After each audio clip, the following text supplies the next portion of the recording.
Welcome to another video. It's me, Dennis Chang. Today's video is a continuation of last week's video, which was about timing. So last week was about timing from the perspective of an accompanist, and now we're going to look at timing from the perspective of a soloist. And this is a taboo topic that is very sensitive.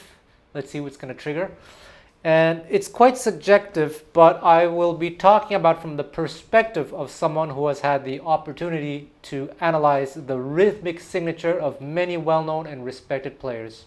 Before we get started, for the holiday season, the entire DC Music School catalog is on discount, massive discount, for the rest of the year. And the same thing goes for my SoundSlice page. The links are in the description box. On SoundSlice, I just released a new course on Gypsy Jazz, Beginner Gypsy Jazz Volume 5. It's a very comprehensive course on basically learning Gypsy Jazz from scratch, something that I'm quite proud of because it's something that people have been asking for years, and I think I've got positive feedback from users. For the past 2 years, I haven't been able to do anything for DC Music School, but that's about to change. In just a few weeks' time, I'll be flying to Europe to record. Surprise, you'll find out soon. As always, please like, subscribe, comment, because it makes a huge difference. Okay, let's get started. So timing is one of the most difficult topics to talk about because everyone has their own opinion about this. And sometimes even going through social media, I see people comment in so many different ways. This person has bad timing, too much rushing, too much laid back, too much like a robot, etc. It's the dark side of the internet. And if you give the same musicians the same sheet of music, they will have different rhythmic interpretations. In fact, last year, 2020, while I was living in Tokyo, I wrote some jazz violin etudes just for fun, and I posted them on Instagram, the sheet music. And some violinists actually played them, and I'd like to share with you some of their interpretations.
So after watching that, you may have noticed that the rhythmic signature was unique from musician to musician, and the dynamics and accents as well.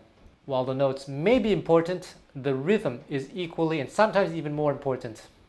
It's sometimes possible to play boring or wrong notes, but if the rhythmic intent is very solid and groovy, then people might not be too bothered by the quote-unquote wrong or boring notes. Timing is but one aspect of rhythm. Phrasing is also a critical part of rhythm, and I do have a video course on Sound Slice that talks about phrasing in the context of swing and bebop music.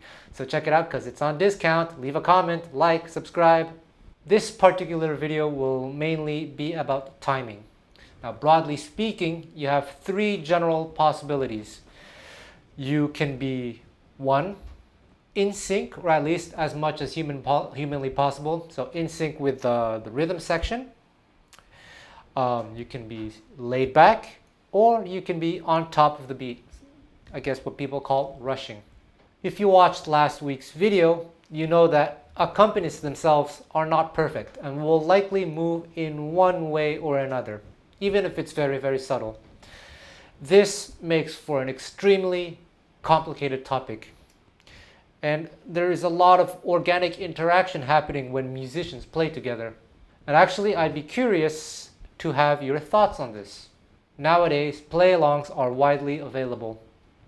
And there are two kinds of play-alongs. You have play-alongs where the musicians play naturally.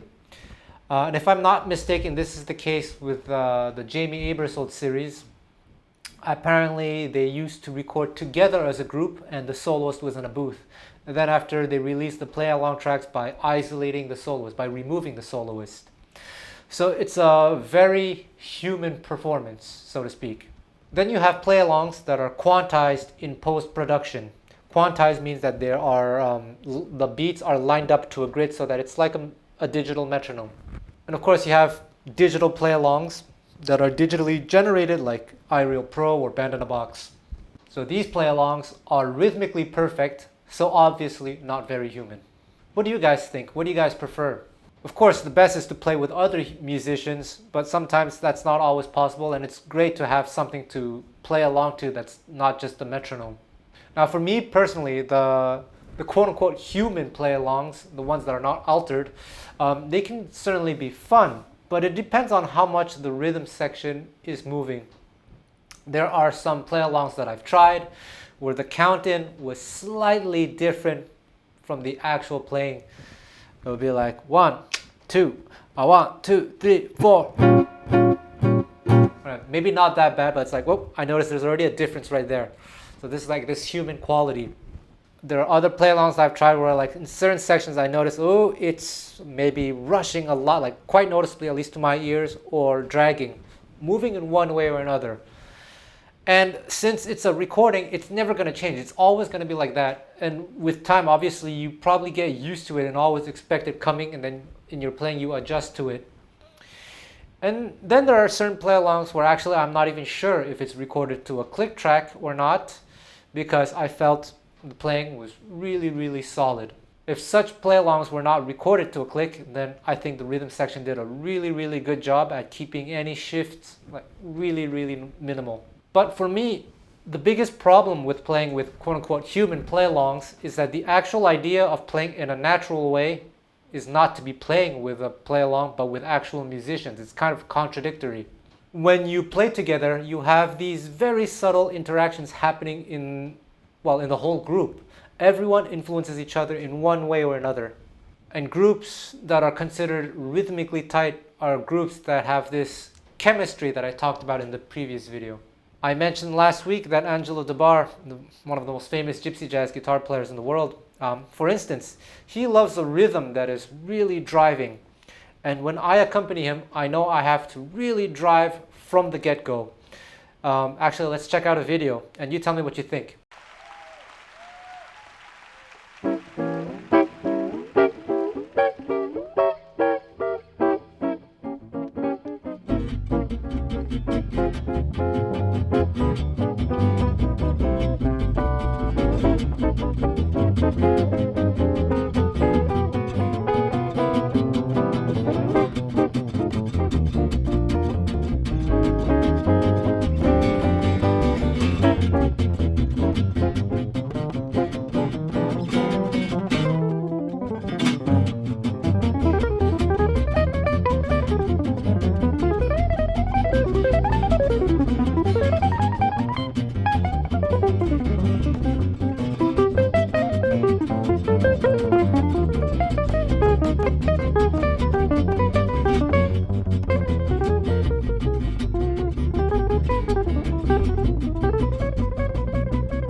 So that was a video from Jazz Day in Hong Kong, April, I think, of 2019.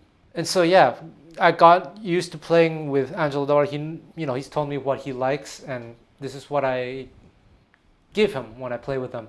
It's a very heavy drive, a heavy way of pushing the rhythm from the get-go. And personally, I think he makes it sound really, really good. But I'll share a funny story with you. In my studio, Angelo was playing along to perfectly quantized play-along tracks at around, let's say, 200 BPM. 200 BPM for Angelo Debar is considered slow. It depends on the song, of course. But he was complaining to me that the play-alongs were slowing down. And he felt a little bit stressed. It's not the tempo that he felt the song should be at. Of course, the metronomes, the play-alongs were perfect, and I told him that. But I told him if he wanted, I could, speed up the play along to 250 BPM, 300 BPM. And for him, he welcomed that. The faster it is, the more relaxed he feels. So when the tempo is like a 200 or even 300 or 350 BPM, Angelo Debar's playing is so relaxed. It's so tight, and even sometimes even a little bit behind the beat, which means to me that he's so relaxed. And when it's at 200 BPM, again, depending on the song, right? Depends on how he perceives, how he feels the song should be. But at 200 BPM, he feels that it's too slow, and then he feels stressed and he rushes. So Angelo Debar is a little bit of a special player that he specializes in two tempos. Fast, like really fast, or slow. Ballads ballads are special as well, because those are songs, tempos where you can kind of float, so to speak. And of course, there are certain songs like at 200, 150 BPM where Angelo feels that's maybe what the song should be at, that he'll feel comfortable playing at. So actually, when we're playing songs like at around 150 or 180 BPM with Angelo, I still give it a nice drive to help him feel more relaxed. And it's actually the same with me. Sometimes when we're playing at 130 BPM, which is not a ballad, it's kind of like on the slow end of the medium swing side. I personally feel that it feels better if the rhythm section had just this little push to it. Maybe not as much as what Angelo would want, but just a tiny little bit. In fact, that playing that you heard at the beginning of this video is me playing over a blues in B flat at 120 BPM. And I had to warm up a little bit to it. It's a very difficult tempo. Guys, what are you doing? Leave a comment, like, subscribe, share. But this is the subjective nature of timing. Because even if you choose to shift the tempo by driving the beat or laying back as an accompanist, how much should you drive or how much should you lay back? For instance, with Angelo, in my opinion, it's quite a significant drive. And personally, me as a soloist, I think it's a little bit too much for my style. I prefer a very, very subtle drive. And then again, it really depends on the song and the style too, because there are some songs where I feel maybe it should be a little bit laid back. So it's really, really complicated. So coming back to the idea of play-along tracks, I personally prefer them to be like a metronome. Perfect. Why? Because I'm perfect. That was a joke. I know that in some cultures, sarcasm doesn't exist, so that was a joke. But why? Because I'm not playing with humans, there is no interaction. And therefore, when using play-alongs or just a metronome, I want to see where my personal tendencies are. I can already tell you that it's one of the hardest aspects of musicianship for me, the hardest actually. There are some people who are 100% naturals, and others have to work really, really hard. I'm not a natural, and in fact, soloing is actually more of a hobby for me. I feel more comfortable these days as an accompanist, but I did work a lot on this aspect. In the past, I was a significant rusher, but over the years, people told me that I rushed a lot, so I worked on it more and more, and now I think I tend to be more or less in sync. So basically, my idea of practicing to a play-along track is to see where I stand rhythmically, my natural rhythmic tendencies. So that's, I think, well, in my opinion, it's better when the metronome, or not the metronome, the play-along track is like a metronome. So then there's no, if it's, let's say I lay back, but because the rhythm section is speeding up, am I really laying back? You know what I mean? So if it's perfectly steady like a metronome, I really get to see the full picture of my natural rhythmic tendencies. So the best way to do this is, I think, to record yourself and then you listen back carefully with a critical mind. Does it sound good to you? How do you feel it should sound? And for me, like I said, these days I like it best, depending on the style, but I like it best when it's relatively in sync or maybe ever so slightly behind the beat. And actually, before I go any further, if you're new to this and don't even know how to hear these subtleties, because I certainly didn't when I started, people had to tell me that I was rushing all the time. But anyway, my personal recommendation is to try to be just in sync with the beat. Record yourself and listen carefully to become more and more aware of this. And of course, this topic, what we're talking about now, these subtle details, is for people who are feeling ready to explore these subtle and advanced aspects of timing. If on the other hand, you feel like you're someone like Angelo, and that's totally fine, you feel that the beat needs to be harder most of the time, then maybe practicing with a metronome is not for you. Uh-oh, how's that for a controversial statement? In fact, I know many great players, I'll talk about them later, who never really practiced with a metronome. This is not to say that a metronome is unnecessary, that you shouldn't, but basically, like I said, these people I would consider them to be naturals. And if you're a natural, maybe you don't need one. But if you're not a natural, then maybe using a metronome would help a lot. It certainly did for me. Anyways, if that's the case for you, if you feel like the rhythm should always be harder most of the time, then you need to find bandmates who have the same vision as you. Because if you play with people who are more or less steady, or worse, they drag, then you're gonna feel a constant battle, and the result might not be so pleasant for listeners. Now, when it comes to the precision of the time feel, actually most ears can't notice if it's a tiny bit ahead, I'm talking like just a feather, or a tiny bit behind. Now think of it this way. Nowadays we have 8K TV sets that potentially show details that we generally don't see. Like you can zoom in and see all the imperfections. Let's say we're throwing darts, and you have the red bullseye in the center. Now you throw the dart, and it looks like it's hitting bullseye right smack in the middle. Boom! And then with your super 8K television, you zoom in, like zoom in so much, and then you realize, oops, it's actually not perfectly in the center. It's actually a little bit to the right. But then when you zoom out back to real life, you can't even tell the difference. You might as well consider it perfect. So this is basically what I mean when I say relatively in sync. We are humans. It's perfectly normal not to be perfect. In fact, sometimes as a transcriber, I transcribe certain players playing, let's say, a steady stream of triplets. Let's say something like this.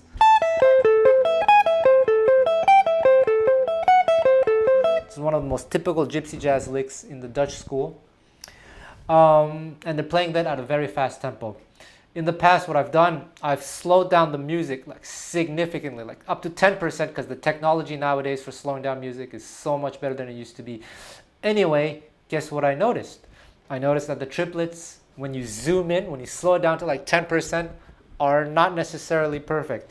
Because in gypsy jazz, you have these consecutive downstrokes, right? Down, up, down, down, down, down. So let's say this note right here, this triplet, which one is it? 1, 2, 3. Okay, this is B2, so 1 and 2. And now let's say we slowed it down significantly so that each beat that I'm tapping here is an actual triplet.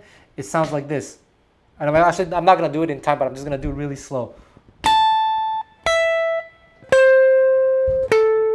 You heard that? I don't know if you can hear my foot, but like this note that I hit is ever so slightly delayed, very, very slightly, because it's a consecutive downstroke that my hand slows down, and because it's played super fast, the notes, when you bring it back to tempo, it actually sounds perfectly in time. So this is what I mean by 8K television sets. Again, this is the human nature in performance.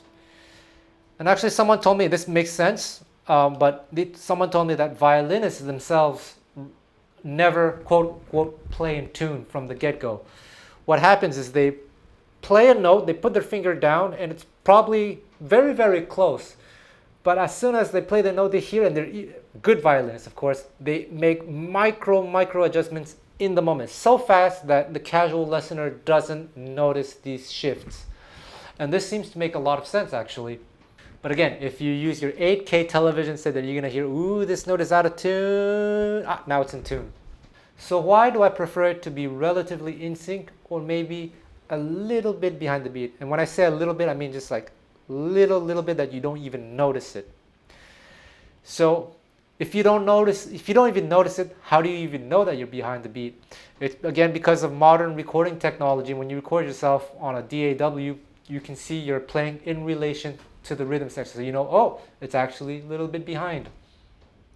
Technology. Now, for starters, this is of course just my opinion, and I welcome your opinions. Leave a comment. When you're even if just a little bit, when you're laid back like this, for me, this means that I'm relaxed. And it also means that I'm really paying attention to the rhythm section so that I line up very well with their time feel, even if it's just a little bit behind. And if I can keep this consistent, then it means that I'm really relaxed and in the zone. And of course, this is assuming that the rhythm section is not dragging. Now, if on the other hand, I do the exact opposite, I rush just a little bit, again, so little that as a casual listener, or even as an experienced listener, you don't even notice it. We're talking about a tiny feather. But this usually means that I'm going to continue to rush, and if I keep up with the rushing, it might influence the rhythm section to rush with me, or at worst, if the rhythm section is steady or dragging, it's going to make the rush even more significant. If they rushed with me, then actually would sound probably okay. But if I keep it up because I'm nervous or something, then maybe the tempo could potentially speed up significantly. So of course, that's just my opinion. So just to recap, when I play with these play-along tracks, it's the same as working with a metronome. For me, it's about being able to see where I stand rhythmically. And then I decide what I want to change or keep, and from there I can practice to achieve my goals. And like I said earlier, with modern technology nowadays, it's very easy to see these things visually. When you record into a DAW, like a recording app, like I use Logic, Pro Tools, whatever, there are free ones, GarageBand. Anyways, you can see the waveform, and then you can see the waveform in relation to the rhythm section or a grid if it's recorded to a click track. And this is how I basically analyzed a lot of players, and myself included. So like I said, I've transcribed and analyzed so many players. In fact, over the past few weeks, I took on this contract for the Band in a Box company, and I was hired to transcribe 5 hours of non-stop Mike Stern playing to a grid. So there are 3 batches of recordings that I was given. 70 BPM, 80 BPM, and 110 BPM. 75 songs in total, 5 hours of music. And I got to see his tendencies. And I've done this with so many players. For the most part, he's pretty much in sync. And sometimes a little bit laid back. And he goes back and forth between these two feels with a certain level of consistency. It sounds really, really good. Sometimes, of course, he'll purposely float, and on occasion, but quite rarely, he'll be a little bit off, because we're all human, right? We all make mistakes. well, mistakes, but it doesn't sound bad. But because I'm transcribing, I'm like listening so very carefully. Like I notice all the most subtle details. When I'm transcribing, I'm listening at the 8K level. What I mean by a little bit off, let's say he's playing 16th notes, but one of them is like just ever so slightly off. I don't know, like, so let's say these are 16th notes. It would be more like that last one. I rushed it a little bit. Again, we're humans, things happen, and I'm just mentioning that to show that even the best players in the world can make little flaws. What do you think? Leave a comment. So speaking of floating, there's this kind of phrasing that is very, very difficult in jazz. It's where you kind of float, and often it's a laid back feel. You play laid back, but you're playing to an internal pulse. So let's say I'm playing triplets like this.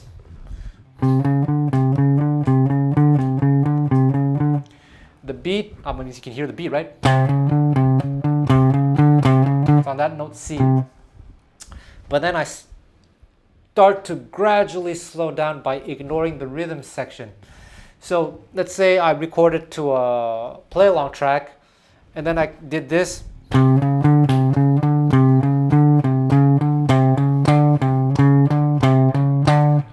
can hear me slowing down, right? But you can, as I play this, you can still hear the pulse. And it's a gradual slowdown. As long as you're consistent in your gradual slowdown, then you should be able to hear this pulse. And as a transcriber, as long as that doesn't slow down significantly, you would probably still write this as triplets. However, the worst thing that happens as a transcriber is when it shifts significantly, that it's shifting so much from the rhythm section. So let's say this triplet thing, and let's say that it's slowing down to the point where at one point this third triplet, this note, lands specifically on a downbeat. So let's see, and then it slows down, and then bam, downbeat, and then from this note they continue with this phrase in time. But it was part of it was originally, before that, it was the third triplet. And when you have that happen as a transcriber, it's just one of the biggest nightmares. You have to like make this strange polyrhythm. And I do encounter this with Mike Stern. He does do that at times. You'll play something and then he'll start, you can hear that there's an internal pulse, that if you completely remove the rhythm section and if you removed what he played afterwards, you would want to notate it as a triplet. But then suddenly this third triplet is now considered a downbeat, and it just messes everything up. I've encountered such situations with many players, Pat Martino, Ulf Akenius, a lot of horn players. And this is done on purpose, of course. It's a really, really cool effect when done well. And this often works best in styles of music where the beats in the rhythm section are not so heavily accented. So in a lot of mainstream or contemporary jazz, as opposed to old school swing music where each beat is distinctly marked. This style of jazz, the beat is so marked. It's not that it's impossible to do when it's like that, but it's much harder. In fact, I ran into this situation when I was working with Ulf Akenius. And for those who don't know him, Ulf Akenius is a Swedish jazz guitar player, best known as having played in Oscar Peterson's band. I think he was the last guitar player in Oscar Peterson's combo. Played with Ray Brown, a lot of the big names. Anyway, he was demonstrating some phrasing things, and I was doing this 4-to-the-bar rhythm, where the beats are clearly marked. And then he asked me afterwards if we can redo it, and he asked me to comp more like this. Leaves more space where the beats are not marked very precisely. And this allowed him to do some of this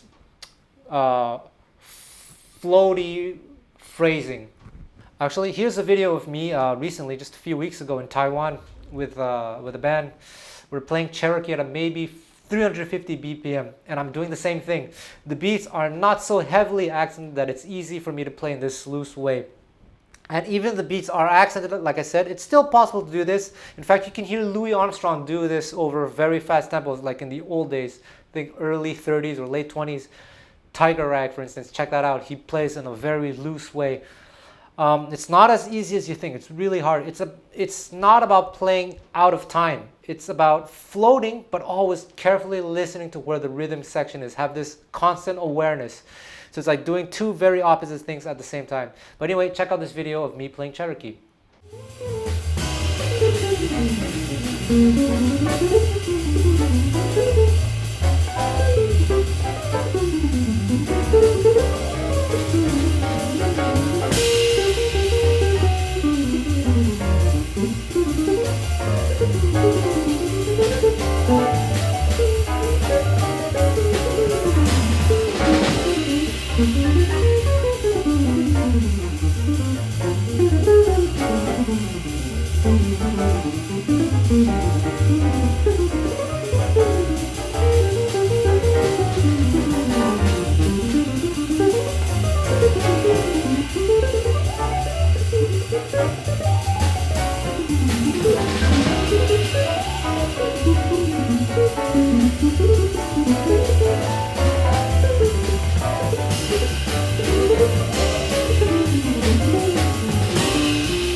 And sometimes as guitar players where it's very difficult to play at a very fast tempo, this is actually the trick.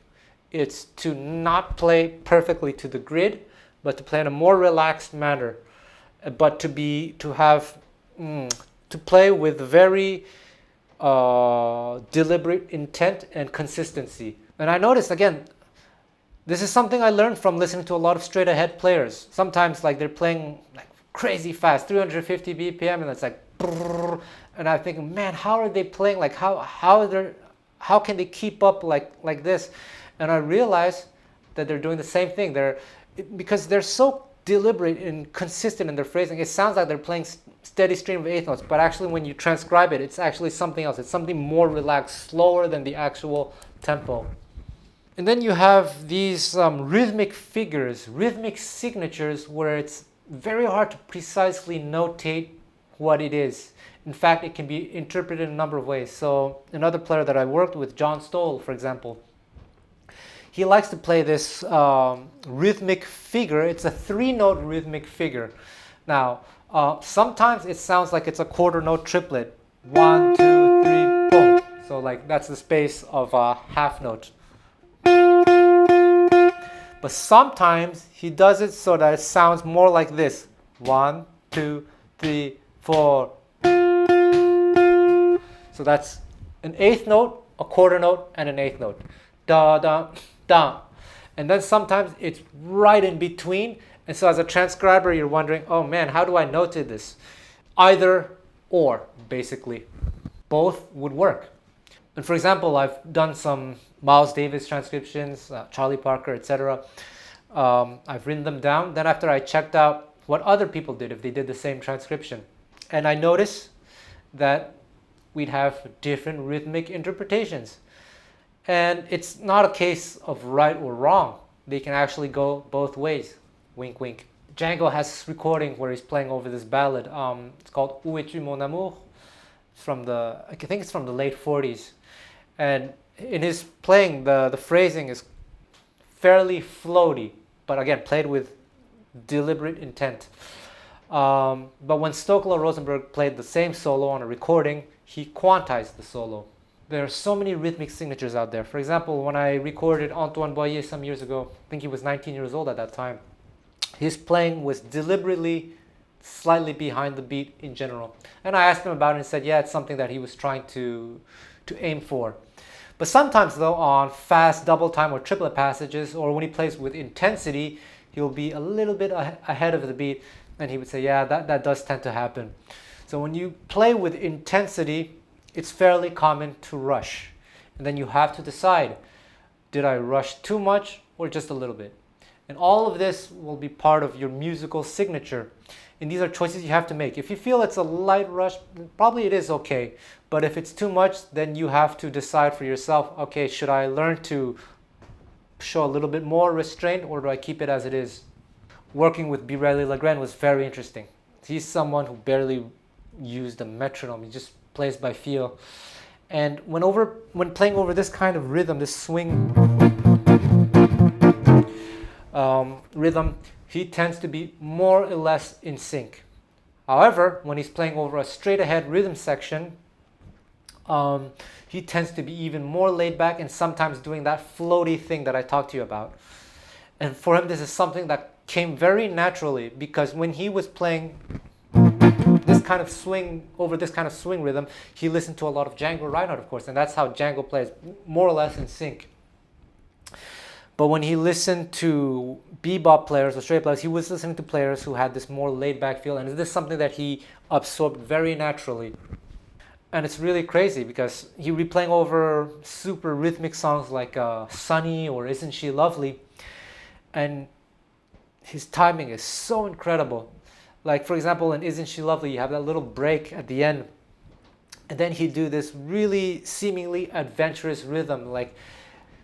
And as I was recording, I was like, oh man, is he going to mess up the rhythm? Is he going to come back? Boom! Comes back right on the downbeat. His sense of rhythm is that incredible. Again, if you're like Birelli, well, you probably don't need to be watching this video. You carry on as you're doing. But if you're not Birelli, then maybe you have to work on time feel. And it's totally fine. I had to work on it. Still working on it. So if timing can move so much and is therefore so subjective, what makes good or bad timing? And this is what I think, and of course I welcome your thoughts. I think good timing is about being very consistent in your phrasing and being very deliberate with your intent. You don't want any sudden or jagged shifts in tempo. So as I said earlier, transcribing these 5 hours of Mike Stern, 75 songs in total, I'll use this as an example and I hope he's okay with it. Me analyzing him in such great detail. Luckily, he doesn't really go on the internet. But let me just say it off the bat. I think his sense of time is absolutely incredible. He's generally super, super consistent. Sometimes he'll start to lay back and then it gradually shifts from what the rhythm section is doing, but he does it so gradually that to my ears, it actually still sounds good. And it does sound good. And then he'll come back to the tempo in a very natural way. There's no sudden shift. This is what I'm talking about. This is the consistency that I'm talking about. And I've noticed this with other players. Pat Martino, for example, on certain tracks, usually mid-tempo songs, he would start playing 16th-note figures, 16th notes, da da da da da da, and then gradually slow down until they start to sound like triplets. But if you remove the rhythm section, you would still notate it as 16th notes because you really hear the.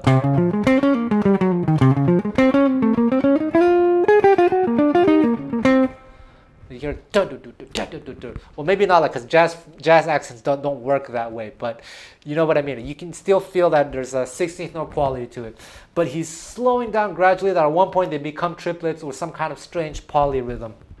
Speaking of the late Pat, who passed away unfortunately just 2 weeks ago, when he would play over faster tempos like 200 BPM, he was actually more in sync with the rhythm section, but a tiny bit laid back, sometimes up to a 16th note laid back. So he'd play, let's say, 8th notes like this, do, do, do, but each of those 8th notes would be up to a 6th note behind the beat, but very consistent. So consistency is the key here. However, people like Mike Stern or all of us, we're all humans, and sometimes glitches do happen. And there will be certain passages, rarely, by the way, because in general he's really consistent, but rarely, sometimes I felt that Mike's timing could have been better. That's the word I will use. It could have been better to my ears. And again, I can always determine why, because you have this sudden shift. Like, it's not gradual and it's not consistent. Like, to give you an example, let's say you're playing this 16th note passage, 1 E and 2 E and Let's say that he's playing it laid back. So let's see. And then he lays back, but then to come back here, because he's laid back, and then he suddenly comes back on the beat on this note. It's like this. See how like disrupted, this is an exaggeration, but that's what I mean. So this is laid back, but then he tries to catch up to the beat. See, like this rhythm, it sounds very, very sudden, right? And it's the same thing with myself. Sometimes this happens to me as well. Like I feel I'll be laying back, but then somehow, just because I'm listening so very carefully to the rhythm section, I feel this impulse, this need to catch up to the beat when I should not have. I should have remained consistent, like this. So this thing about laying back is not easy at all to do, because like I said, it requires you to be doing two different things at the same time, to be listening very, very carefully to the rhythm section, but also purposely ignoring the rhythm section while being perfectly aware of where it's at. And when I listen to a lot of beginners or players who I feel don't have great timing, it's often this inconsistency. It's very jagged or sudden. And rushing will often have this sense of suddenness as well if it's done too much. Let's say I'm playing this in closure, and then I'm rushing significantly, but the beat was actually a bit slower than that. You can feel this level of discomfort. It's very complex, isn't it? You're not going to please everyone, because everyone will feel very strongly about any of the tendencies. If it's laid back, some people will hate that. If it's rushed, people will hate that, even just a little bit. And sometimes even people don't like when people are too much in sync, because it sounds too much like a computer or something. You're not going to please everyone, so it's best that you please yourself. It's very important that you decide for yourself the feel that you think sounds good, and then you find the musicians who feel the same way, and hopefully you can play together. Now, of course, some people aren't even sure about the rhythmic tendencies. Like I've worked with really famous or good musicians who said, oh yeah, I tend to like to be a little bit on top of the beat, a little bit hot, rushing, just a little bit. But when I analyze their playing, they tend to actually be more behind the beat. So again, these are players who are just natural players who they say something, even if it's not correct, they don't know what they're doing, but it sounds good, and they hear that it sounds good, then it's fine, there's nothing to change. It's also a matter of understanding the tradition, because I've seen non-jazz players transcribe jazz musicians and give workshops on like how they're transcribing. Oh, notice how in this measure this player is rushing, but it's not rushing, it's actually behind the beat. Let me give you an example. Let's take this Charleston rhythm. 1, 2, 3, 4. Okay, so it's a dotted quarter note plus eighth note. And this eighth note can be placed in different parts of the rhythmic spectrum. It's not necessarily like a triplet feel. It can be right in the middle. It can definitely be a triplet feel, or it can be in between, or it can be even more laid back, so it's closer to being a quarter note tied to a dotted eighth note and a 16th note, or even more behind. So behind that it's almost getting close to the beat, to beat 3. So 1, 2, 3, 4. So that last beat that was B3. So it'd be like something like this. Let's say this hand well, I can't even snap.